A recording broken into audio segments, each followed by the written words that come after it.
blueberries. For nurses. Okay? As a clinical ladder opportunity. Hospital in Jersey put up a flyer. Volunteers needed for blueberry harvesting. We need help picking blueberries. You ready? You ready? Baby, no. I would be a stripper. To pick blueberries. This great clinical ladder opportunity. Take your clinical ladder and shove it up. Hey guys, my name is Joy Daniel and you're welcome back to the channel. So now nurses have to pick blueberries to move up the clinical ladder. Is this a joke or are we really turning healthcare into plantation work? Let's talk about what's really going on here. And before we dive in, don't forget to like, share and subscribe. Now to move up a clinical ladder, they want nurses to pick blueberries. I saw Tanya posted this on her page. You can pick them on the weekends, or you can pick up your shifts. You know what's next, right? Cotton. A hospital in Jersey put up a flyer asking for nurses to volunteer their time on the weekend to pick and harvest blueberries. They gotta be smoking the finest dope or something. I don't know. I just left my big sister's page because she was talking about this and she's also a nurse practitioner. So I'm just gonna echo and just add some other stuff onto what she said. It wasn't enough that we had to work real hard to get a nursing degree. It's not enough that we bust our behinds working and taking care of patients, not getting adequate breaks, burnout, stress. Some of us have a lot of anxiety, depression because COVID and everything else. You ask me to volunteer my time on the weekend to pick and harvest blueberries as some advancement for a clinical ladder project? Y'all need to go and just find something else better to do and find somebody else to play with because nurses is not the ones. And I don't even know why anybody would think that this was okay to post or put up a flyer in a hospital and do. Like, get somebody else to do it. These raggedy mother... So I've been a nurse for 15 years. I've seen a lot of stuff, but this is some bullshit. Apparently there's a hospital in New Jersey that is asking their nurses to volunteer on their days off and weekends off to go pick blueberries. Pick blueberries. I currently work in multiple specialties, but one of them that I'm spending a lot of time in right now is inpatient psych, usually the geriatric population. So that means Mima hasn't taken her meds in a while. She's 95 years old, and she thinks she's pregnant, and she thinks we're trying to poison her, and she thinks that I'm the hussy that tried to steal her man back in 1954. So every time I show up, she's trying to fight me. And that means Papa doesn't know where he is, or why he can't leave, or why he's here. So he tries to throw his walker at us regularly for 12 to 16 hours, trying to keep these patients safe, medicate them, reorient them, trying to keep them from harming us, trying to deal with family members that are unrealistic and not understanding disease processes.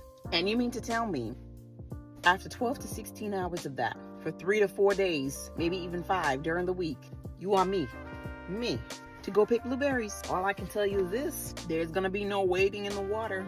Absolutely not. Somebody might be catching a fade in the water though, because what kind of BS is this? Have a good day, y'all. I don't even know what to say. Well, thanks to the big orange gremlin looking motherfucker, multiple farms in Texas just shut down overnight. Why? Because ICE raids made nearly 100% of the workforce completely vanish. People ran, got detained, or flat out got scared to death and never came back. Dairy farms are in panic mode right now. Cows gotta be milked every 8 hours. And guess what? Nobody's showing up to milk these fuckers, folks. This isn't some Texas problem either. This is happening across the entire nation. ICE isn't just out here enforcing some bullshit laws. They are actively crippling our food systems with fear and chaos. You wanna talk about consequences? This ain't just about politics anymore, y'all. It's about what's on your table, what's in your fridge, or what's about to be missing from your fucking store. These Nimrods aren't saving America. They're starving it. There's stories all over the internet about farmers going bankrupt across the country. And I want you to know, I want to feel sorry for you. I'm struggling. I'm struggling to care at all. And I mean that from the bottom of my heart, because typically I have empathy, but I'm really, really tired of telling you farmers and you people that are in rural parts of the United States, I'm tired of telling you what your vote does to you. Yeah, I mean, you guys in the red states, you keep doing the same thing over and over again, and you're broke. You don't have any money. West Virginia, Louisiana, Mississippi, Arkansas, you get my point. You're broke. And yet you keep voting for the Republican Party that wants nothing to do with you. And farmers, guess what? You're included. But you keep voting red, and now you want me to feel sorry for you. I'm sorry. I just can't. This is really bad. And if you appreciate my content, please engage with this video. I'm just going to read this to you. Multiple Texas farms shut down after almost 100% of workforce vanishes overnight.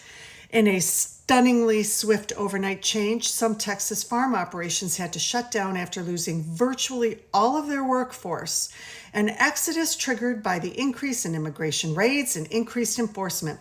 The ripple effects of these raids are the gift that keeps on giving and will be felt nationwide. Unpicked crops are now left unharvested.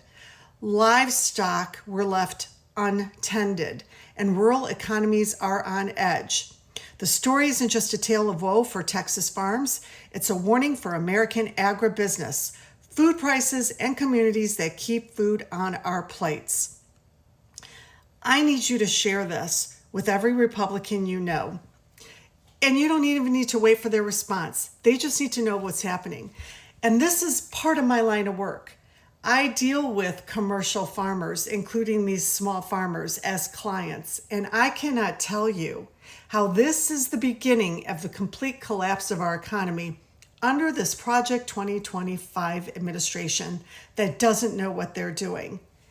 You talk about the immediate shuttering of farms, because this is actually what's happening with the food, with the harvests that are lying there completely rotting. That is a loss of food to local food distributors, local grocery stores, local restaurants, hospitals. They sell their harvests, all sorts of vegetables, to businesses within the state of Texas.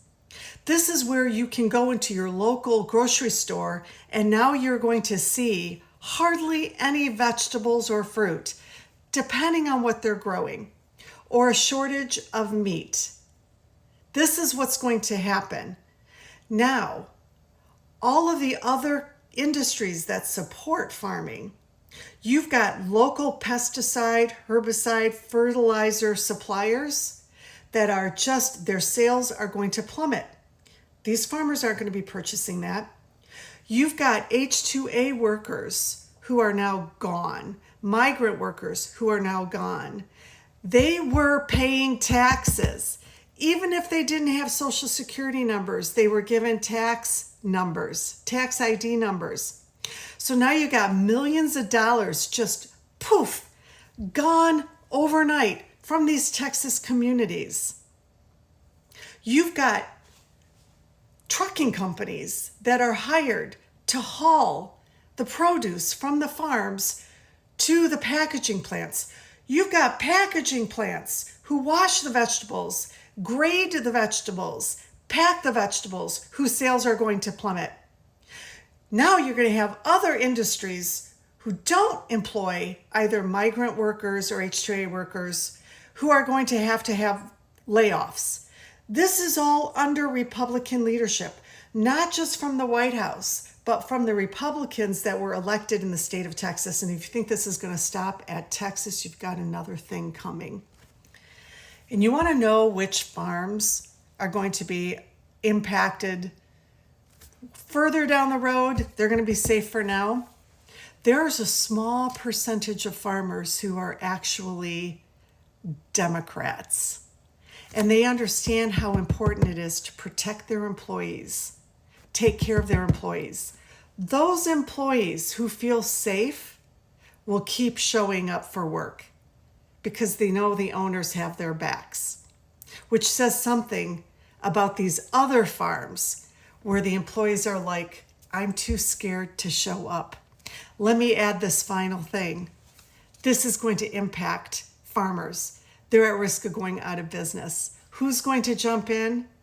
The federal government to compensate them with our tax dollars. So now our tax dollars is going to be used to cover the bullshit leadership of this administration on top of the overwhelming increasing tax dollars being used by this administration to scare, to deport, to imprison people with brown skin. Like, our tax dollars are not helping everyday Americans at all. And this is just the beginning under Republican leadership. Share this video. Nurses are trained to heal, not pick fruits in a field. Putting healthcare workers into farm labor for promotion isn't innovation, it's exploitation. We need systems that respect nurses, pay fairly, and invest in real leadership, education, training, and mentorship, not unpaid extra labor. Thanks for watching. Please like, share, and subscribe. Let's push for real change and respect in healthcare. See you in the next one. Bye.